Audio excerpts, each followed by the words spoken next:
ውብዬ ወንድም ናሆምን በጎረምሳ አስደበደበው። በጣም ነው የሚያሳዝነው። እንግዲህ ውብዬ ይሄን ስታይ ምን እንደምትል አላቅም። አሰላሙ አለይኩም ረህመቱላሂ ወበረካቱ። ወደ የተከበራችሁ የሙአበከር ቻናል ተከታታዮች ውድ እህት ወንድሞቼ እንዴት ናችሁ? ሰላም ናችሁ? ከኔ ጋር ሁሉ ሰላም፣ ሁሉ መልካም አልሐምዱሊላህ።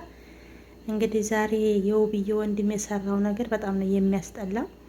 ምክንያቱም የውብዬን ጥቃት አስመልሳለሁ ብሎ የመጣ ወይንም ደግሞ የውብዬን ትዳር እመልሳለሁ ብሎ መጣ። ትዳሯን የብሱ ነው አፈራረሰው ማለት ነው። ምክንያቱም ናሆምን ጎረምሳ ይዞ ይሄው አስደበደበው።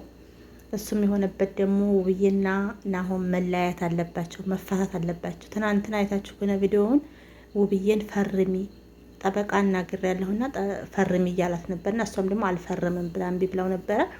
ዛሬ ደግሞ ናሆም ጋር ሄዶ ብቻውን እንኳን ደግሞ ወንድ ይዞ ጎረምሳ ይዞ ናሆምን ግዴታ ካልፈረምክ፣ ናሆም ደግሞ አልፈረምም ሲለው ያው እንደምታዩት ናሆምን እየደበደቡት ማለት ነው። እና የውብዬ ወንድም እኔ ምን አይነት ሰው ነው? ምን አይነት ተፈጥሮ ግን ትክክለኛ ወንድሟ ነው ወይንም ደግሞ ትክክለኛ ጤነኛ ሰው ነው? እኔ ጤነኛ አይመስለኝም። አንድ ጤነኛ የሆነ ሰው እንዲህ አይነት ነገር አያረግም። ምክንያቱም እንኳን የሰው ልጅ ፈጣሪ እንኳን ይቀር ይላል። እና እርግጥ ናሆም የሰራው ነገር ትክክል አይደለም። መጀመሪያ ላይ ትክክል አይደለም። ሁላችንም እንዳየነው ቪዲዮ እንደምንከታተል እንደ አንድ ተከታታዮች ናሆም ትክክል አልሰራም። ያም ደግሞ ናሆም እንደዛ የሰራበት ምክንያቱ ሁላችንም እንዳየነው ወዶ አይደለም። የናሆም ወንድም ናሆምም ወደው አይደለም። ምክንያቱም የተደረገባቸው ነገር ነው እንደዛ ሲያደርጋቸው የነበረው ማለት ነው። እና ያን ሁሉ ደግሞ አሁን ፈጣሪ ረድቷቸው ወደ ቀልባቸው ተመልሰው ሚስቱንም ይቅርታ ጠይቆ እሷም ይቅርታዋን ተቀብላ ወደ ቤቷ ወደ ትዳሯ እንዲመለስላት ነው የፈለገችው ባለቤቷ። እና የውብዬ ወንድም ደግሞ ምንም ቢሆን እሱ ጋር ትታረቂም እንዴ? ምክንያቱም እርግጥ ይሄ ልጅ ለእህቱ ብሎ ነው የእህቱ ለቅሶ የእህቱ ምክንያቱም መጀመሪያ ላይ ውብዬ ነፍሰ ጡር ናት። ተመውለዷ ጀምሮ ወልዳም አራስ ቤቱና ዘንታ እንኳን አልተኛችም። ስታለቅስ ከሀገርም እወጣለሁ ብላ ነበር አይተናል። እንደገና ሐኪም ቤትም ገብታ አይተናል። ያ ሁሉ በናሆም ነው እንደዛ የሆነችው ማለት ነው። ግን ደግሞ አሁን ላይ ይቅርታ ከአንድ አይሉ 3-4 ጊዜ በጓደኞቹ በቤተሰብ በጣም ብዙ ጊዜ ይቅርታ ጠይቆ ይቅርታዋን ተቀብላ ውብዬ ለራሱ ደስታዋ ምልስ ብሎ ፊቷ ያለቅሶዋ ጠፍቶ ደስተኛ ሆና ነበር ማለት ነው። እና የውብዬ ወንድም ግን ያንን ነገር ጭራሽ ሊፈልግ አልቻለም ማለት ነው። ጭራሽ እንግዲህ የሰው ልጅ መቼም ሰው ነው፣ አጥፍቷል።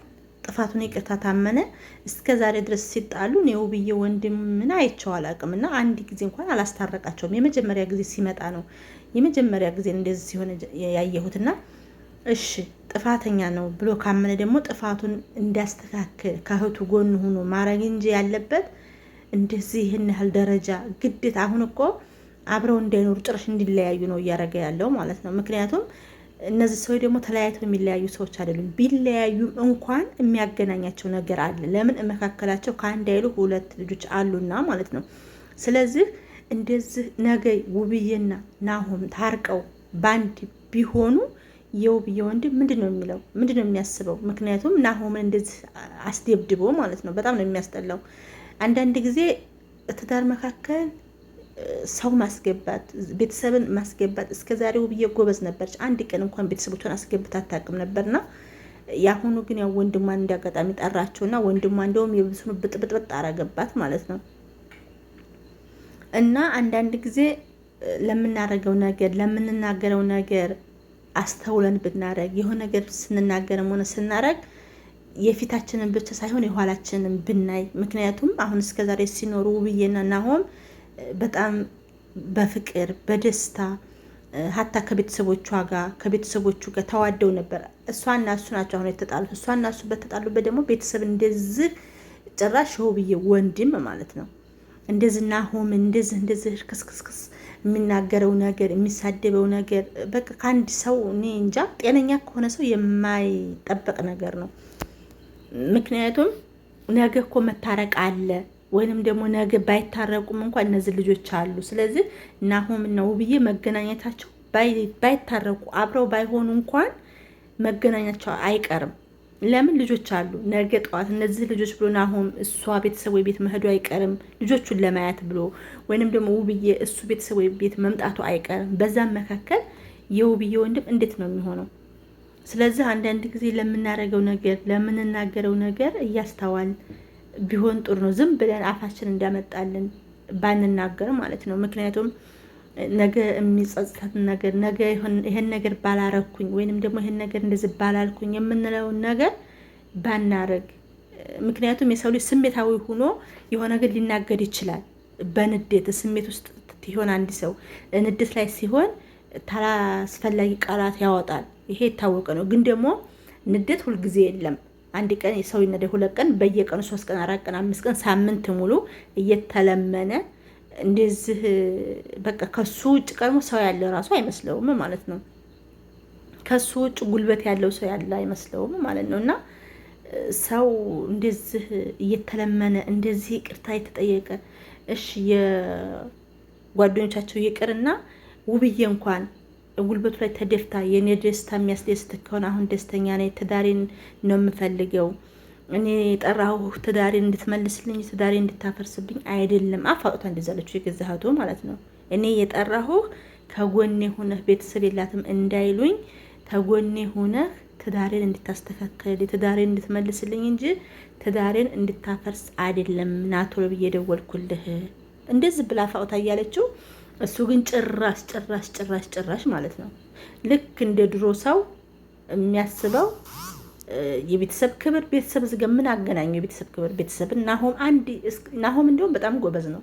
ምክንያቱም አሁን አንዳንድ ጊዜ ሲያናደ የሆነ ቃላት ይጥላል እንጂ ቁጥብ ብሎ እስካሁን ድረስ ለሚናገረው ነገር ለሚያደርገው ነገር እንኳን እኔ ላንተ አንሻ አይደለም፣ ግን ውብዬን ብዬ ነው ጋሽዬን ብዬ ነው ቤተሰቦችህን ብዬ ነው እንደዚህ ማከብር። ወላሂ ካፉ የሚወጣው ነገር ራሱ ናሆም መጀመሪያ እርግጥ ውብዬን ቢበድላትም አሁን ላይ የሚያደርገው ነገር የሚናገረው ቃላቶች ናሆም በጣም ተጠንቅቆ ነው እየተናገረ ያለው ማለት ነው። ራሱን ቆጥቦ ነው ያለው።